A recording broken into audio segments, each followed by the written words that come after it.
Hey guys, got another tool or toy for my truck. This is a jump starter. It's basically just a battery pack that can hook up to some jumper cables directly to this battery pack and jumpstart your truck. This thing is cool because it has a couple other things too. A lot of them nowadays have a light. This thing has a big, well-diffused light, so it's more of like a camping, or you set it and it lights up a lot of stuff, not just a spot beam. But it also has a DC port here, so you can run other 12-volt tools, like, you know, if you just had a little off-road light that you're not using on your truck, hook it up, boom, now you've got this thing. It'll probably run this for about 3 or 4 hours based on the fact that this is about 20 watts and it's a 74 watt-hour battery. It also has USB-C and USB-A ports. If you're using this to charge your phone, do yourself a favor, get a data blocking cable. It's just a short pigtail that you plug your normal cord into, but it only sends power. I would like to think that this is only sending power, but you never know with these devices nowadays if they have some sort of malware in them. So just, I'm a big fan of just being careful. So anyway, if you're gonna plug your computer or your phone into something like this, or at an airport, or at a hotel overseas, or a hotel in the States, get yourself a data blocker and use that. This is not a data blocker video, but if you're going to be plugging your phone into unknown sources, use one. Again, this thing comes with a USB-C and a USB-C to USB-A cord. It comes with these jumper cables that can only be plugged in one way. The positive has a square side, the negative is all round, so you cannot plug this in incorrectly into here. And then when you get to your battery, just make sure you go plus to plus, minus to minus. If you don't, it will tell you, hey, you've got this thing wired wrong. But, you know, just do it the right way the first time. Another thing that this thing is capable of doing is overriding. So if you plug it into a vehicle that has 0 voltage at all, some of the older, smaller ones of these would just say, hey, I see no voltage, I can't do anything here.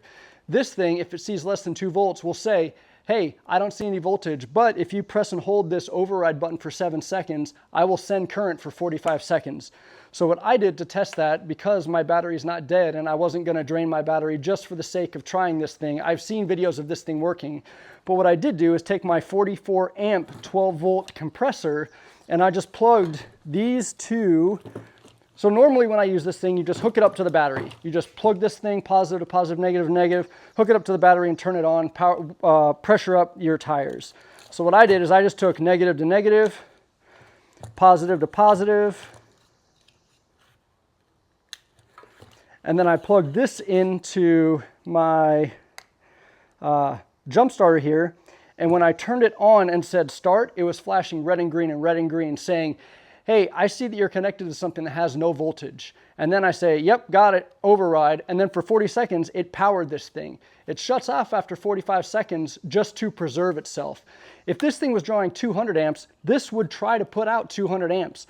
And after a certain amount of time, 200 amps at 12 volts, it gets really hot. That's why you have big 4 or 2 or 0 gauge wire going from your alternator to your battery.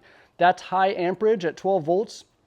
And it gets warm on thinner wires. This is 8 gauge, but even still, that much amperage is gonna heat things up. And then you have a lot of delicate circuitry inside of this thing. So I was able to override this 6 or 7 times and got my tires from 22 to 40 PSI or 39 PSI.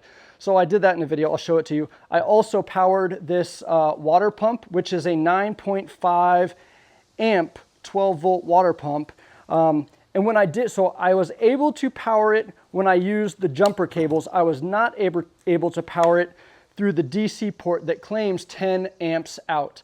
But I'm thinking it's because this thing has a startup draw that's more than 10 amps. So every time I tried to, I'd hear a little click and it would error out. But I was able to power this small light like I already showed you once, but I'll show you again. So right now it's not on, I press the on button, boom, it's gonna power this thing for a while. So you can plug in smaller, maybe if you had like a small 12 volt fan that draws 5 amps or something, this thing would run it for a while. Or a mini refrigerator for your vehicle. Some of those only draw like 60 watts. 60 watts at 12 volts is only 5 amps. So this thing should very well run that, but it'll only run it for about an hour because this is a 74 watt hour battery. Assume some loss in the lines and some like, you know, circuitry, vampire draw. So 60 watts on a 74 amp hour battery, a little bit, maybe a little more than an hour, but I would assume about an hour. Again, This thing is great. I'm going to keep this in my vehicle, not because I think my truck is going to die. This thing has an amazing battery management system in it. It will shut things off as it starts to see the battery get drawn down. It'll turn certain buses off if it notices a draw on it when the vehicle is not on.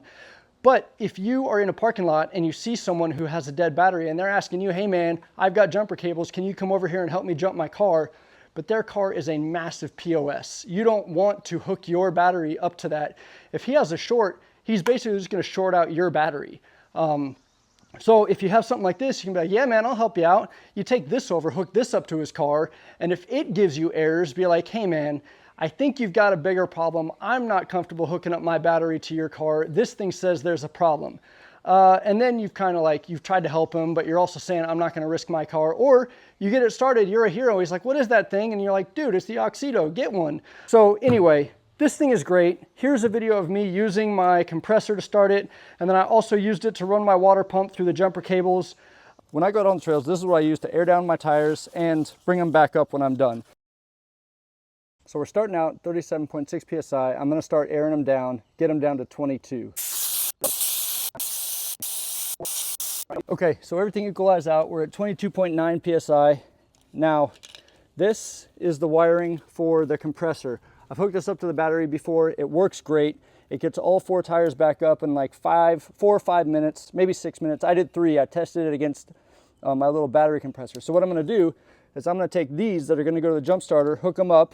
The connections are made. Now we're going to say on, showing 100%. You probably can't see that. We're going to say start. It says it's flashing red and green, ready. I think it's looking for any signal right now that's not coming. The fact that there's no voltage, so this thing right now is looking for like a battery that's at like 7 volts or 6 volts, saying, hey, I see that you're hooked up to something. It's still flashing ready, red and black. It's not doing anything. So I'm gonna press and hold the override button. All right, so now it says it's ready. I'm gonna turn it on.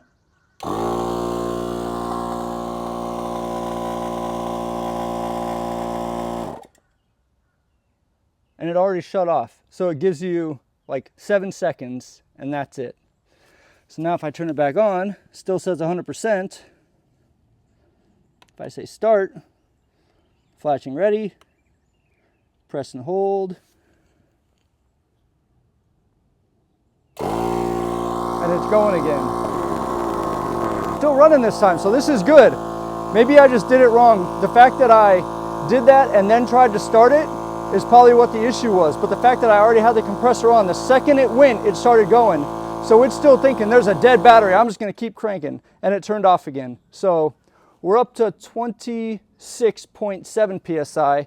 This would be a pretty boring process going through this over and over again, but I'm gonna do it for the sake of proving a point. So we're at 72% out. I'm gonna press start,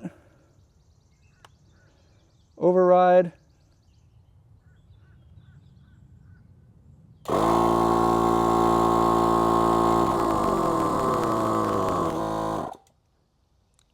All right, so it's only running for like 30, maybe 20 or 30 seconds. It shut itself off again. I want to see, it's not hot at all. The wires are not hot. So I'm just going to do this again. So we're up to 32 PSI now. We're up to 37 PSI, 36.9. So we're definitely getting there. One more and it'll be done. So I would say if you have something that's going to draw a lot and you're willing to use the entire battery, this might get frustrating because you got to keep turning it on. And to be honest, I don't think I'll use it for this function. I will probably just hook up to the battery. But we're up to 39.4 PSI. Sorry, this is my mic cable here. 39.4 PSI there, down to 38% there. When I turn it back on, it's probably going to be down in the 20s now, is my guess, because it was every 2 cycles it updated the battery.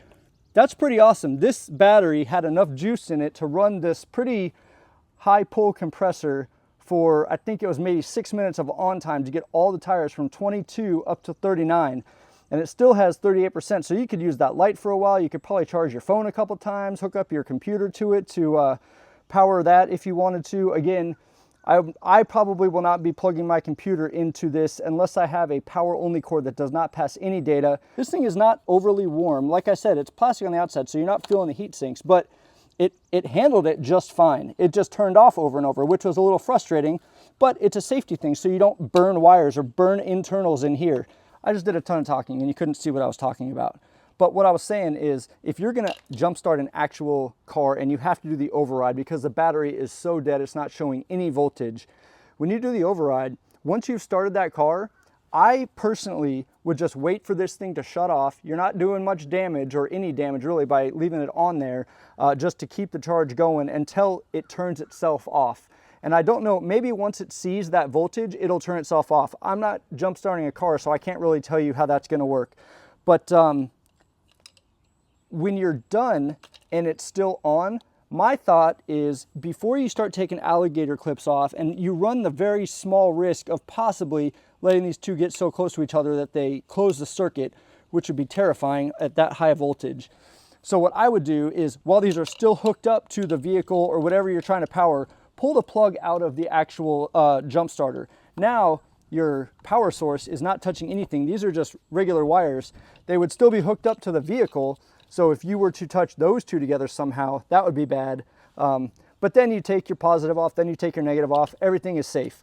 But the reason for this video is to see if it could run this big compressor, which it did. You just had to press the button a couple times, and it got me from 22 to 39 PSI on all 4 tires.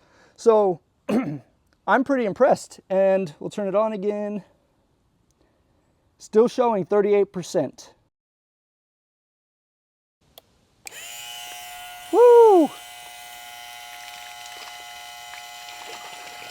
It works. I'm not going to make that my long-term solution because every 45 seconds I'd have to reach down here and turn it back on if I'm in the middle of taking a shower. So what I did is just took one of my kids' 12-volt batteries out of one of their scooters. I replaced it with lithium-ion batteries so it gets a little bit more power out of it, and it's a little more than 12 volts now. But I use this, and I just plug this thing into my water pump, and it will go for like an hour straight. But anyway, that's it. This thing is awesome. I love it. It's just going to stay in my truck all the time. I'll just charge it maybe every 2 or 3 months just to make sure it's topped up to 100%. One thing it does say is if you're going to jumpstart a vehicle, you should have this thing over 80%. So when I was overriding it to make this thing run, it was all the way down to 38% when I finished, and it still went. But I think they're just, throwing out that caution. If you try to start a car with less than 80%, this thing might not have the juice to turn it over for the 5, 10, 15 seconds that are required for the fuel to get there. If it's an old carbureted car and they're in there pumping it and they flood it and you've got to turn it over for a long time, eventually any jump starter is going to give up on you. So they just want you to say, hey, just for your own benefit, keep this thing fully charged. And they recommend every 3 months, charge it back up. I haven't had it for 3 months yet, and I've used it a fair amount. I've charged it 3 times. It charges on my regular iPhone charger in about an hour and a half to full. So from 30% to full in about an hour and a half. So that's it. I'm happy with it. The wires that it comes with are big, beefy 8-gauge wires. There's actually a connector that goes from one side of the clip to the other instead of just using the spring as the connector in between, which a lot of them do. So these are a little bit better made than a lot of the other ones I've used. The other ones use 10 or 12 gauge wire. This is 8-gauge wire. And then the other ones try to be as small as possible. This one is big. Don't get me wrong. It's not something that you just slide under your seat. It's substantial and it's not all that heavy. So there's some wasted space in here, but it's probably for heat dissipation. It's rubberized. You could probably drop this thing. I'm not going to just because it is a battery.